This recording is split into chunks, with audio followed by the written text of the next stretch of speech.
Nó đây.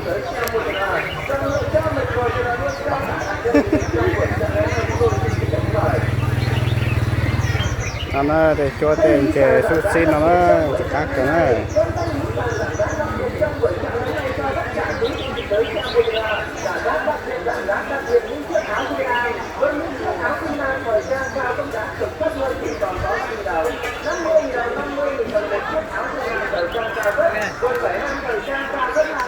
Nhiều thế. Tàu máy canh nhật. Tàu máy canh nhật. Mua liền. Mua làm không tập phụ không rồi. Từ rồi. Bán bao tiền đấy? Mua liền vậy chứ. Mua liền.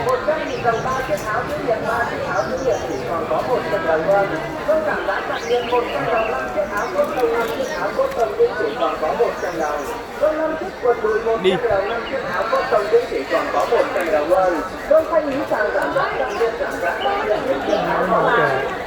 Ăn vừa đi vừa ăn thôi.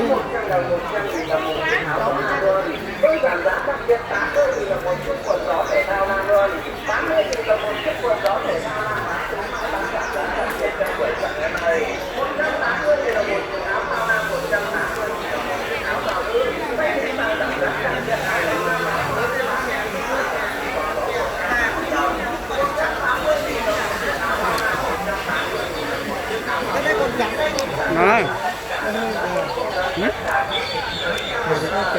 Hả?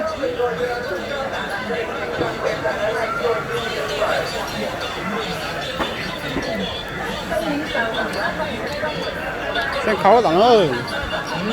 Sân khấu tao nó à. Hả chị? Sân khấu tao nó à. Cái màu cũng không cao á.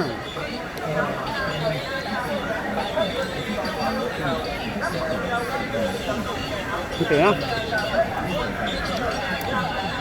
Nó đó. Ở trên đâu có chân em một số gì nó.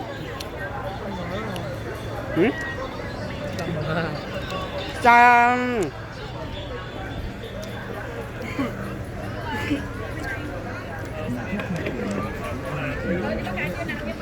Đó, con đặt từng bài năm nữa. Học sushi.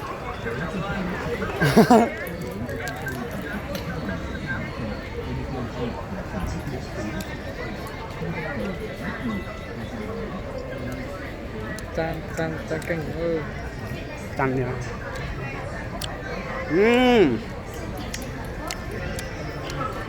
Có tiền là tiền chân đâu. Nó tiền trời. Sân khấu à. Anh ơi, cô nước gì không anh? Lát không có lại chị ơi. Để em ăn thôi. Ủa sao trồng này. Đó, cái trong to nó có cỡ. Đúng rồi.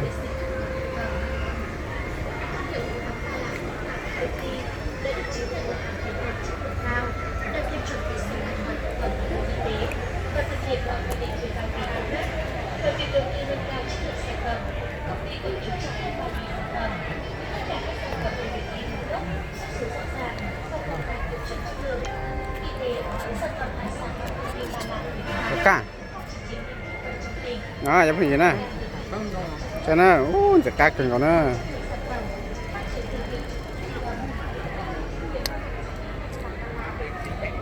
Cái mọc của hùng ngon những trồng đó. Đó, lúc trong nữa. Không gặp cả. Cái toàn nè.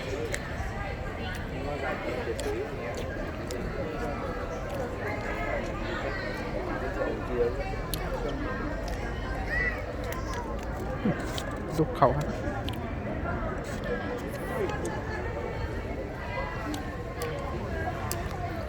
Nó chỉ vui à. Nó chỉ vui à.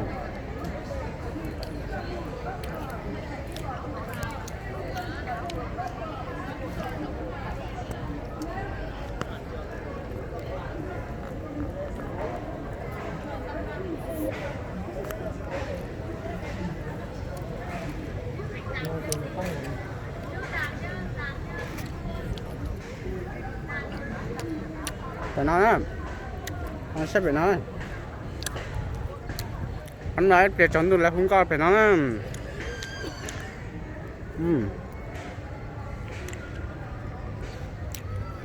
nó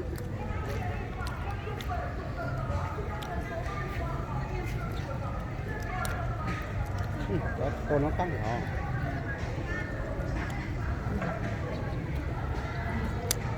nó ấy lúc khó trong tay nó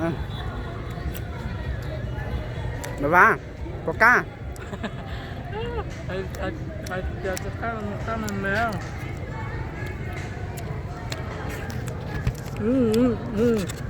rồi nói giống gì nữa phát cần nó nói khổng cờ tôi xí luôn còn tôi nhớ khổng lo hết phát cỡ ưa lạnh lo chứ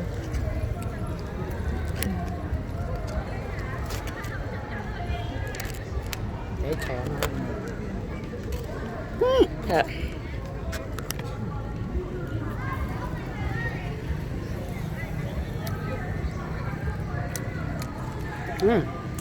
bên trong này một xe họ cho lại mùa không chờ này mùa không chờ mùa khâu thôi dạng chờ sẽ tắt con nào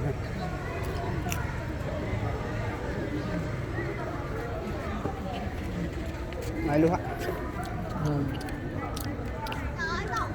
Đi tìm ông ở đâu bây giờ?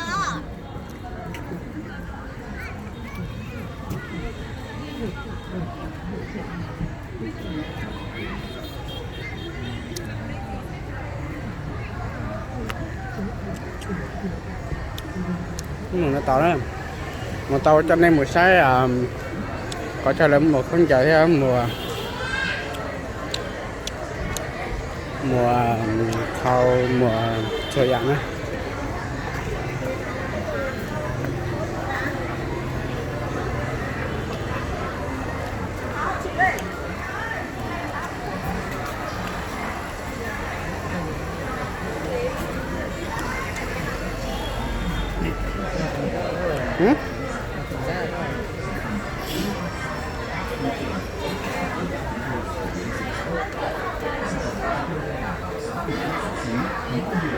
vào đi chơi cần vào nó những con cờ nó cái trong cờ nó sự hài lòng của quý khách luôn đồng hành cùng với sự phát triển của chúng tôi. Xin chân thành cảm ơn.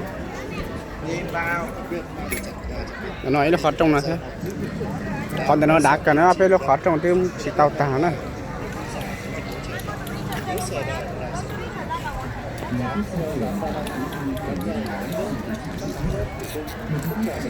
cái tông nó sẽ có xí chia được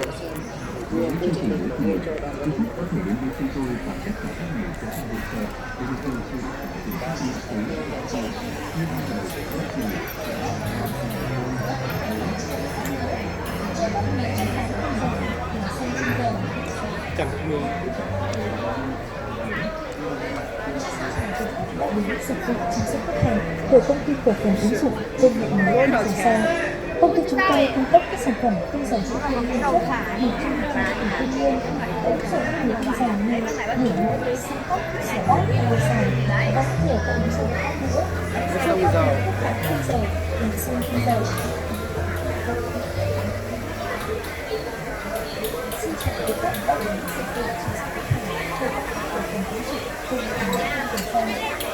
đây là những dịch vụ chăm sóc khách hàng của công ty cổ phần ứng dụng công nghệ mới Saib. Đây. Đó, không cho nào, không cho làm một chuột đấy. cái tớ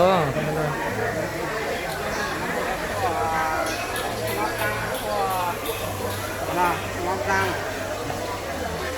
Nè, trâu nữa. Bây giờ nó có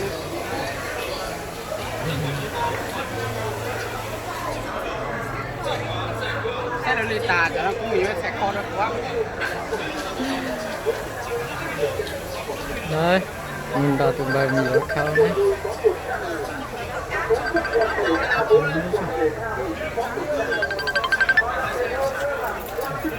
hello chỉ có 100. Và 100.000 là một chiếc quần vải lam thời trang cao cấp. 4 chiếc quần lụa Hà Đông, 4 chiếc quần lụa Bà Già, 4 chiếc quần lụa Hà Đông, 4 chiếc quần lụa Bà Già thì có 100.000 thôi. 30.000 5 đôi hả? 30.000 năm đôi.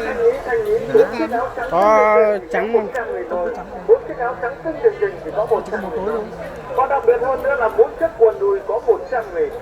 Và 4 chiếc quần thể thao, 4 cái này chiếc là quần bao thể nhiêu? thao thì có 100.000 rồi. Và đặc biệt hơn nữa là 5 chiếc quần xịt lam, 5 chiếc quần xịt lam thì có 100.000. Và 100.000 là một chiếc quần vải lam thời trang cao cấp. 4 chiếc quần lụa Hà Đông, 4 chiếc quần lụa Bà Già, 4 chiếc quần lụa Hà Đông, 4 chiếc quần lụa Bà Già thì có 100.000 thôi. Ra hàng chúng tôi hôm nay thanh lý 4 chiếc áo trắng Nó là cho bao nhiêu nè? có 100.000 thôi. Nó là bê chậu xanh chi xài này. Và đặc biệt hơn nữa là 4 chiếc quần đùi có 100.000. Nó là chi chậu xanh này. 4 chiếc quần thể thao thì cũng có 100.000 rồi. Chi chậu bê chậu này. 5 chiếc quần Chi chậu xe. Bê chậu xe. có 100.000. Đây từ. Và 100.000 là một chiếc quần vải lam thời trang cao cấp. 4 chiếc quần lụa Hà Đông, 4 chiếc quần lụa Bà Già, 4 chiếc quần lụa Hà Đông, 4 chiếc quần lụa Bà Già thì cũng có 100.000 thôi. Xem này vô. Ra hàng chúng tôi hôm nay thanh lý 4 chiếc áo trắng xanh rình rình chỉ có 100.000 rồi. 4 chiếc áo trắng xanh rình rình chỉ có 100.000 rồi. Và đặc biệt hơn nữa là 4 chiếc quần Thanh gì cơ để xem chi trong cao cái chi vô này. 4 chiếc quần thể thao, 4 chiếc quần thể thao thì cũng có 100.000 rồi. Và đặc biệt hơn nữa là 5 chiếc quần Chỉ mới ý khỏi chờ một khâu đi. 100.000 là một chiếc quần vải lam thời trang cao cấp. Cái đó. Chiếc quần lụa Hà Đông, 4 chiếc quần lụa Bà Già, 4 chiếc quần lụa Hà Đông, 4 chiếc quần lụa Bà Già có 100.000 rồi. Nó này chuẩn. Ra hàng chúng tôi hôm nay thanh lý 4 chiếc áo trắng xanh rình rình. 150.000 đồng, 150.000 đồng là có một trên visa bảo xịn. Visa bảo xịn chỉ có 100.000 đồng, 100.000 đồng là có một visa bảo xịn. Ví dụ chứng minh thư, hộ chiếu bằng lái xe chỉ có 100.000 đồng. Ví dụ đăng kiểm ô tô, bảo hiểm ô tô cũng chỉ có 100.000 đồng. Rẻ quá, rẻ quá. Giá rẻ bất ngờ ở trong mua ta mới gặp. Xe visa bảo xịn chỉ có 150.000 đồng, 150.000 đồng là có một visa bảo xịn. Visa bảo xịn chỉ có 100.000 đồng, 100.000 đồng là có một visa bảo xịn. Ví dụ chứng minh thư, hộ chiếu bằng lái xe chỉ có 100.000 đồng. Ví dụ đăng kiểm ô tô, bảo hiểm ô tô cũng chỉ có 100.000 đồng. Mua sắm cho mình và mua sắm cho hai đại hơn là chứng minh thư tri ân. Ai chưa đi chưa biết thì vào xem cho biết. Ai biết rồi thì vào xem tiếp luôn. Chương trình giảm giá khuyến mãi chào xuân. Thế lương ra bảo Chỉ có xài nó không có thì cho xài nó không. Cho nên là color chỉ có đấy. hộ chiếu bằng lái xe chỉ có 100.000 đồng. Ví dụ đăng kiểm ô tô, bảo hiểm ô tô cũng chỉ có 100.000 đồng. Rẻ quá, rẻ quá. Giá rẻ bất ngờ mà trong mưa ta mới gặp. Dây lưng da bò xịn chỉ có 150.000 đồng, 150.000 đồng là có một dây lưng da bò xịn. Ví da bò xịn chỉ có 100.000 đồng, 100.000 đồng là có một ví da bò xịn. Ví dụ chứng minh thư, hộ chiếu bằng lái xe chỉ có 100.000 đồng. Ví dụ đăng kiểm ô tô, bảo hiểm ô tô cũng chỉ có 100.000 đồng. Mua sắm cho mình và mua sắm cho đại đại gia đình là chúng mình đi quen với chị ơi. Ai chưa đi chưa biết thì vào xem cho biết. Ai biết rồi thì vào xem tiếp mua luôn. Chương trình giảm giá khuyến mãi chào xuân. Dây lưng da bò xịn chỉ Thì cũng như có sách là off của chị đó. 150.000 đồng là có. Đó, chị nhảy đó. Ví da bò xịn chỉ có 100.000 đồng, 100.000 đồng là có một ví da bò xịn. Ví dụ chứng minh thư, hộ chiếu bằng lái xe chỉ có 100.000 đồng.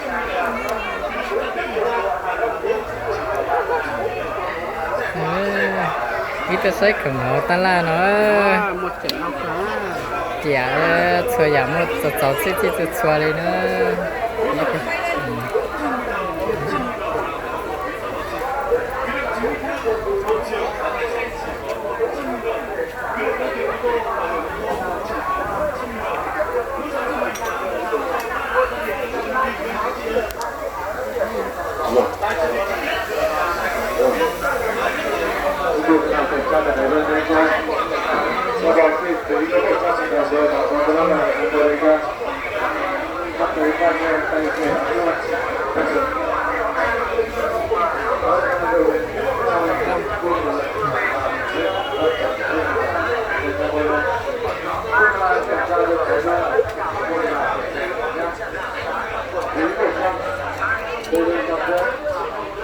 Nó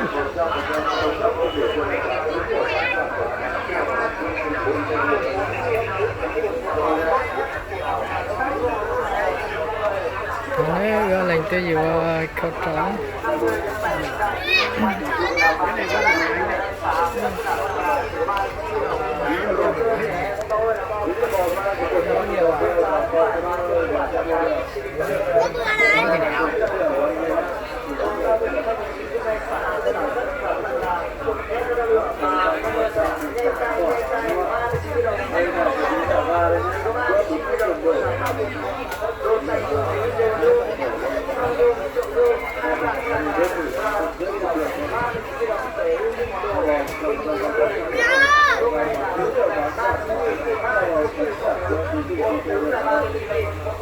Xin thông báo tất cả quý khách đang mặt trận của chương trình này. Hôm nay chúng tôi sẽ đi giảm giá tất cả mặt hàng của các bạn để đầu 39.000 đồng một sản phẩm. Bát to, sông to, không to, rổ to, sạch to, cho ba từ trái có bài, phải có trái, trên hàng giá. Lý trong người hỗ trợ các bạn, khi đồng một bảo vệ tất cả mọi hàng đồ chơi.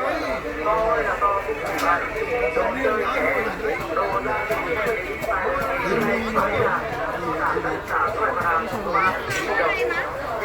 Đó đây, sẽ có nói ít bộ chi nữa. Nó xuống rồi đâu? Anh để lên.